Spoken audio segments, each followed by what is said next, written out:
हेमंत जी दिल्ली से। राधे राधे महाराज जी। महाराज जी, संसार में व्यक्ति सुखी कैसे रह सकता है? अरे बहुत बढ़िया उपाय, मनुष्य जन्म मिला, खूब भजन करो, देखो सुखी रहोगे। हम बड़े सुखी हैं बच्चा, हमसे बड़ा सुखी कोई नहीं है। और आपका तो रोज डायलिसिस होता है। ये कोई दुख है? अरे मन सुख में लगा हो, शरीर का डायलिसिस होता हो तो क्या फर्क पड़ता है? और मन दुख में लगा, ये दुखालयम अशाश्वतम, संसार दुखमय है।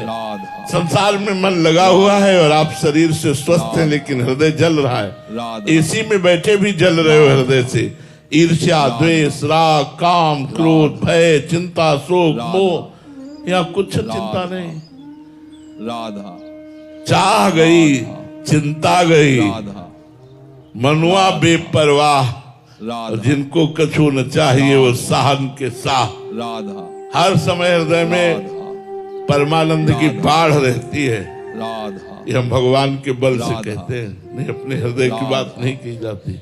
जैसे किसी नवीन लड़के को उसके मनोयोग मित्र मिल जाए तो कैसा फूला घूमेगा, उससे करोड़ों गुना हमारे हृदय में आनंद की उफान आती रहती है। इसलिए इडनी किडनी ये सब कुछ नहीं, एकदम आनंद मस्त एकदम हम रहते हैं। अभी प्राण निकल जाए कोई परवाह नहीं है, चाहे जितना कष्ट तो रहता है। हम इस होश में नहीं रहते। जहां तुम होश में रहते हो वहां हम बेहोश रहते हो, जहां हम होश में रहते हो वहां तुम बेहोश हो। इसलिए हमें कोई फर्क नहीं पड़ता। सच्ची मानो यार, अगर सुखी होना है भगवान की शरण में होकर भजन करना सीख जाओ। महाराज जी, आपको बिल्कुल टेंशन नहीं होती? किसी के घर में 4-5 जने होते हैं, आपके तो ऐसे शरणागत जो आपके आश्रित हैं, तो आपका कोई चिंता नहीं? कोई पाई भर की चिंता नहीं, खूब मौज मस्त रहते हैं, हमें कोई चिंता नहीं। हमें ये भी विश्वास है कि हमारे बाहरी व्यवहार का भी भरण पोषण मेरे ठाकुर जी कर रहे हैं। किसी से मांगना नहीं है, किसी से जांचना नहीं है, और भगवान देते हैं, सब पार कर रहे हैं। भगवान का भरोसा, जिसने इस सृष्टि को बिना किसी सहयोग के स्वयं रचा है, हम उस परमात्मा की शरण में, वो हम शरणागतों का पोषण नहीं करेंगे, भरण पोषण नहीं करेंगे। इसलिए निश्चिंत, चिंता तो जीवन में कभी नहीं हुई। हाँ, ये एक चिंता हमारे जीवन में आई थी जब किडनी फेल हुई, तब ये चिंता हुई कि कहीं मुझे अधिक पीड़ा से पीड़ित देखकर लोग मुझे वृंदावन से बाहर न ले जाए। इस बात से परेशान हो गया था कि हे प्रभु, कहीं ऐसा ना हो कि अधिक पीड़ा हो और मैं बेहोश हूं और लोग मुझे दिल्ली, कलकत्ता, बंबई ले जाए। तो भगवान ने वो व्यवस्था, वो भय भी खत्म कर दिया।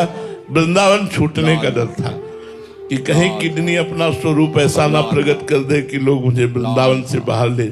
और आज तक कोई चिंता नहीं, भगवान निश्चिंत किए हुए हैं, सब कुछ चल रहा है, सब आनंद में चल रहा है, कोई चिंता नहीं। अन मांगे आगे आवे गो, जीव पर लागे पल को। बिना मांगे सारी व्यवस्थाएं भगवान पूर्ण कर रहे हैं। अब आप सोचो कि आप गृहस्थ हो, आप तो बाबा जी हो, आपका चल रहा है, नहीं।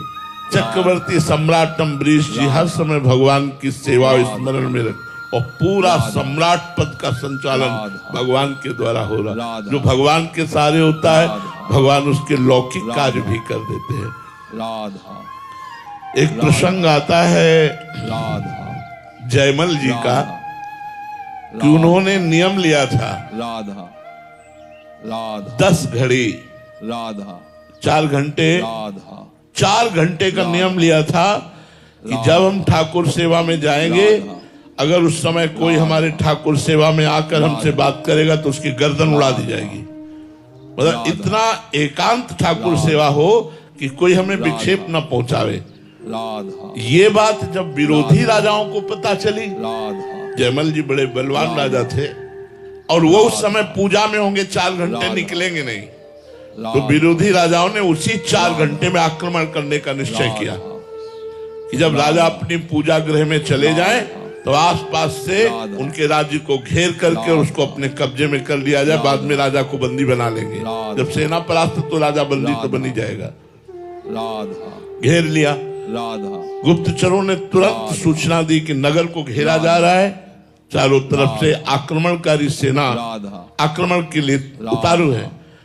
आदेश मिले तो हम उनके साथ युद्ध करें, बिना राजा के आदेश के युद्ध कैसे हो सकता है?